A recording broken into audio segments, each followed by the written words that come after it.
So hello everyone, बिल्कुल सही thumbnail पढ़ा। 5 ऐसे प्रोजेक्ट आइडियाज़ मैं बताने वाला हूँ इस वीडियो में जो आपके लाइफ और आपके करियर का टॉप 5 प्रोजेक्ट्स होगा।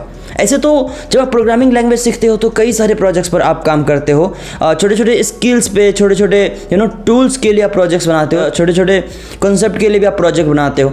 लेकिन आपके लाइफ के टॉप 5 प्रोजेक्ट्स ऐसे प्रोजेक्ट्स हैं, यदि आप सेकेंड ईयर में हो, आपका ब्रांच ऑफ कोर्स अगर कंप्यूटर साइंस एंड इंजीनियरिंग है, सेकेंड ईयर में हो, थर्ड ईयर में हो या फिर फाइनल ईयर में हो, तो प्रोजेक्ट ऐसी चीज़ है जो सबसे ज़्यादा आपके लाइफ का अहम हिस्सा होता है। कैसे?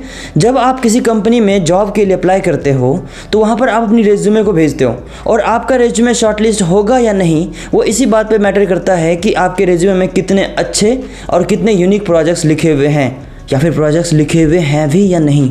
कई सारे रेज्यूमे होते हैं जिसमें प्रोजेक्ट्स ही नहीं होते, क्योंकि वो कॉलेज में प्रोजेक्ट्स पर काम ही नहीं करते।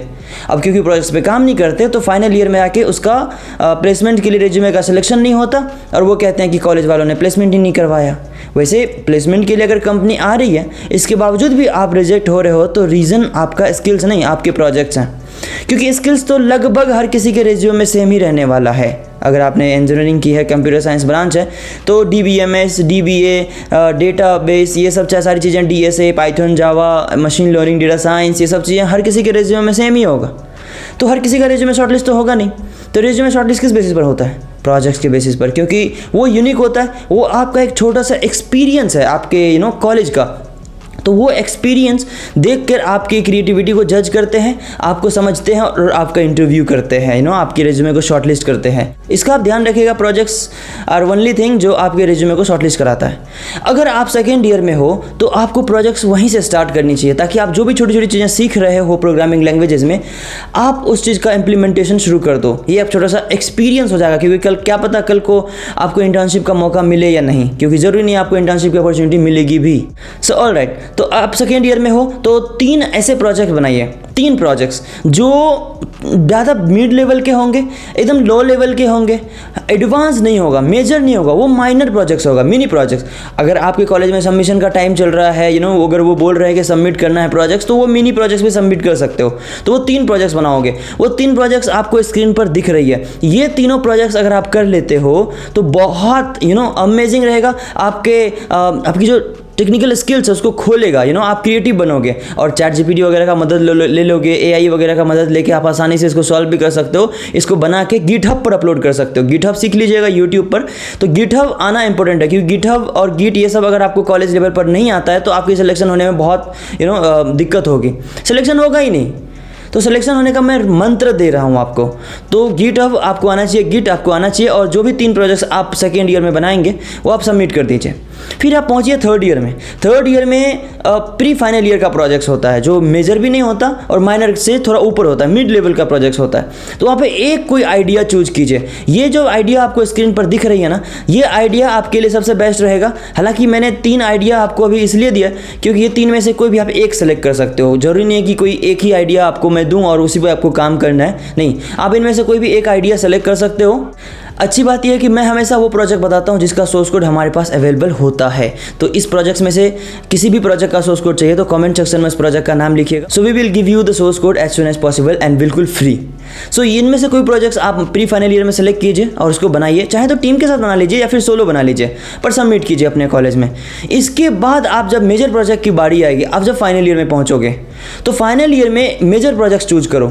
या तो प्री फाइनल ईयर प्रोजेक्ट्स को एक्सटेंड करके आगे बढ़ा दो, उसमें मशीन लर्निंग, डेटा साइंस लगा दो, ब्लॉकचेन वगैरह लगा दो, या फिर एक नया प्रोजेक्ट चूज करो आइडिया। और स्क्रीन पर आपको 10 प्रोजेक्ट आइडियाज दिख रहे हैं। इसमें से कुछ ब्लॉकचेन्स के हैं, कुछ साइबर सिक्योरिटी के हैं, कुछ वेब डेवलपमेंट के, कुछ एप्लीकेशन के हैं।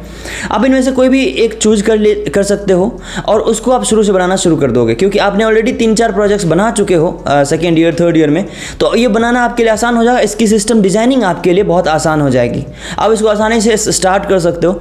तो इसका भी सोर्स कोड है हमारे पास। वैसे इन 10 प्रोजेक्ट्स का सोर्स कोड है, बट 1 या 2 प्रोजेक्ट्स का सोर्स कोड अगर आपको चाहिए क्योंकि हो सकता है आप फाइनल ईयर के स्टूडेंट हो, जरूरी नहीं आप सेकेंड या थर्ड ईयर में हो सकता है फाइनल ईयर में हो। तो इन 10 प्रोजेक्ट्स में से किसी भी 1 या 2 प्रोजेक्ट्स को चूज कर लीजिए। उसका सोर्स कोड चाहिए तो कमेंट सेक्शन प्रोजेक्ट का नाम लिखिएगा, और इसके फीचर्स के लिए आप ChatGPT यूज कर सकते हो। इसमें कौन कौन से फीचर्स ऐड करनी है गूगल कर सकते हो, आप टीम के साथ अंदाजा लगा सकते हो। और आपको कोई हेल्प चाहिए प्रोजेक्ट्स बनाने में तो कमेंट सेक्शन में वो प्रॉब्लम भी लिखिएगा कि आपको कितने फीचर्स चाहिए, तो हम लोग फ्री में उसका रिप्लाई भी करेंगे विथ फीचर्स। तो आप इस तरह से फीचर्स ऐड कर सकते हो। और ये सारे प्रोजेक्ट्स इतने यूनिक हैं कि जितने भी मेरे स्टूडेंट्स हैं अब तक जो 2-3 सालों में मैंने पढ़ाया है, मैंने बताया है, लगभग 99% केस में वो रिज्यूमे सेलेक्ट होती है जिसमें मेरे द्वारा दिए गए प्रोजेक्ट आइडियाज़ लिखे रहते हैं। तो ये प्रोजेक्ट्स काफ़ी यूनिक है, इनमें से कोई भी एक सेलेक्ट करिए, बनाना शुरू करिए। नहीं बना सकते तो अपने रिज्यूमे में भी लिखिएगा ताकि आपके रिज्यूमे का शॉर्टलिस्ट हो जाए। अदरवाइज आपको DSA आती है, मशीन लर्निंग, डेटा साइंस, ये सब आपको आता है, लेकिन आपका रिज्यूमे शॉर्टलिस्ट नहीं होगा तो आप इंटरव्यू में बैठोगे ही नहीं। जब इंटरव्यू में बैठोगे नहीं तो आपके ये स्किल्स का कोई काम ही नहीं होगा। क्योंकि हम इंजीनियरिंग या कंप्यूटर साइंस ब्रांच ये सब क्यों करते हैं? ताकि एट द एंड अच्छी प्लेसमेंट हो, अच्छी कंपनी में आपका सिलेक्शन हो, राइट। और अच्छी कंपनी में सिलेक्शन होने के लिए आपके कॉलेज का प्रायर एक्सपीरियंस मैटर करता है।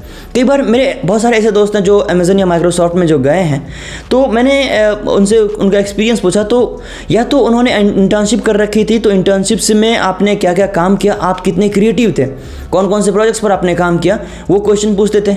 या फिर आपने कॉलेज में कौन से प्रोजेक्ट पर काम किया, तो कॉलेज का प्रोजेक्ट बहुत ज़्यादा मैटर करता है इस मामले में। और कॉलेज में आपका एक्सपीरियंस भी बिल्ड हो जाता है। कई सारे लोग कॉलेज में प्रोजेक्ट खरीद लेते हैं, बनाते नहीं है खुद से। तो यहाँ पर थोड़ी सी गलती करते हो। वो अलग बात है कि आप टाइम कम है, कल ही परसों, लेकिन आपने इतने दिन से किया क्या फिर कॉलेज में? कॉलेज वालों के भरोसे अगर आप बैठे रहे तो कुछ हुआ नहीं, लेकिन ऑनलाइन ओपन सोर्सेज इतनी सारी चीज़ें अवेलेबल है, वहाँ भी आप कर सकते थे, लेकिन आपने नहीं किया। अगर आपने नहीं किया तो अभी टाइम नहीं है, तो फिर आप सोर्स कोड ले लीजिए कमेंट सेक्शन में लिख के, हम आपको सोर्स कोड फ्री में दे देंगे। अगर आपके पास टाइम है तो सेकेंड ईयर में हो तो वो 2 प्रोजेक्ट्स करिए, 3 प्रोजेक्ट्स जो भी हैं।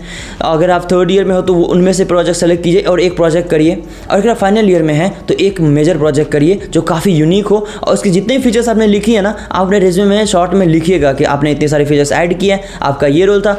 तब इंटरव्यू में आपसे वो पूछेंगे कि आप इतने क्रिएटिव हो, आपने ये प्रोजेक्ट कैसे सोचा, कैसे बनाया, दिमाग में क्या आया था, एट दैट मोमेंट आपने क्या सोचा, और इसकी प्लानिंग कैसे करी, इसका सिस्टम डिज़ाइन कैसे किया, टीम में कितने लोग थे, आपका क्या रोल था। Like that they will ask you. तो इस बेसिस पर आपका रेज्यूमे शॉर्टलिस्ट भी होगा, आपको इंटरव्यू में बैठने का मौका भी मिलेगा एंड आपको बोलने का मौका मिलेगा। अदरवाइज पाइथन पे, जावा पे, डेटा साइंस, मशीन लर्निंग, इन सब पे कितनी देर आप बात कर लोगे? Because you are a fresher, तो आपके पास उतनी नॉलेज ही नहीं होती। आप कितनी देर तक बात कर पाओगे? नहीं कर पाओगे ना। तो आपके पास लिमिटेड नॉलेज होते हैं ना एज ए फ्रेशर। तो जब आपके पास लिमिटेड नॉलेज है तो आप किन सब चीज़ों पर बात करोगे? आप अपने प्रोजेक्ट्स पे बात करोगे, आप अपने इंटर्नशिप पे बात करोगे। और अगर आपने इंटर्नशिप नहीं किया तो projects are the only thing जिस पे आप डिस्कस कर सकते हो, जिस पे आप अपनी टेक्निकल स्किल्स को एक्सप्लेन कर सकते हो कि स्टार्टिंग में मैंने ये सोचा, फिर ऐसे बनाया इसको, फिर इस तरह से लास्ट गया, और इसके एडवांटेजेस क्या है, इसके डिसएडवांटेजेस क्या है, फ्यूचर में आपने ऐसा क्या ऐड करने का सोचा। और अभी के समय में तो सॉफ्टवेयर इंजीनियर्स जो हैं वो अपना खुद का स्टार्टअप भी करते हैं। तो जब आप एप्लीकेशन बनाना खुद से सीखोगे तो अपने लिए कुछ ऐसी वेबसाइट बना सकते हो जो मार्केट में लॉन्च कर सकते हो। एक आइडिया लेके आप आ सकते हो जो रियल वर्ल्ड प्रॉब्लम का सॉल्यूशन लेके आए। और 50 लाख, 60 लाख, करोड़ ऐसे सब प्रोजेक्ट्स बिकते हैं, ऐसे सॉफ्टवेयर बिकते हैं, ऐसे आइडियाज़ बिकते हैं मार्केट में। तो आप क्रिएटिव तभी होंगे जब आप प्रोजेक्ट्स पर काम करेंगे, आप अपने लिए कुछ नया प्रोजेक्ट्स बनाएंगे। और जो भी प्रोजेक्ट्स मैंने आपको बताए हैं, कोई प्रोजेक्ट का सोर्स कोड चाहिए तो कमेंट सेक्शन प्रोजेक्ट लिखिएगा। और ऐसे हमारे और भी वीडियोस आगे आएंगे प्रोजेक्ट्स रिलेटेड। आगे कई सारे वीडियोस, मेरी प्लानिंग ये है कि मैं एक प्रोजेक्ट्स को, सोर्स कोड को गिटहब से इंस्टॉल कैसे करना है, क्लोन कैसे करना है, अपने सिस्टम में रन कैसे करना है, इसमें सेपरेट डेडिकेटेड वीडियो बनाऊंगा। तो ये चैनल आपको बहुत ज़्यादा मदद करने वाला है through out your engineering journey. और आगे भी जब आप जॉब स्विच करोगे, आप हो सकता है पाइथन पे काम कर रहे हैं, अगर मशीन लर्निंग और डेटा साइंस में स्विच करना चाहते हैं तो उसके लिए प्रोजेक्ट्स वहाँ भी मैटर करता है। तो प्रोजेक्ट्स के लिए हमारे चैनल आपको वहाँ भी बहुत ज़्यादा सपोर्ट करेगी। तो make sure you subscribe the channel and press the bell icon. कोई भी नोटिफिकेशन आप तक बहुत जल्दी पहुँचेगी। और वीडियो को लाइक कर दीजिएगा ताकि आपका जो कमेंट है, जो सोर्स कोड वाला कमेंट है, प्रोजेक्ट आइडिया जो आप कमेंट में लिखोगे वो हाईलाइट होकर ऊपर आ जाएगा। तो आपको जो है उसका सोर्स कोड, उसकी जो प्रायोरिटी रिप्लाई है, उसके मिलने की चांसेस बढ़ जाएगी। तो आज के लिए इतना ही, मिलते हैं किसी और वीडियो में। कोई भी डाउट हो तो जरूर कमेंट सेक्शन में लिखिएगा and have a good day, see you, bye.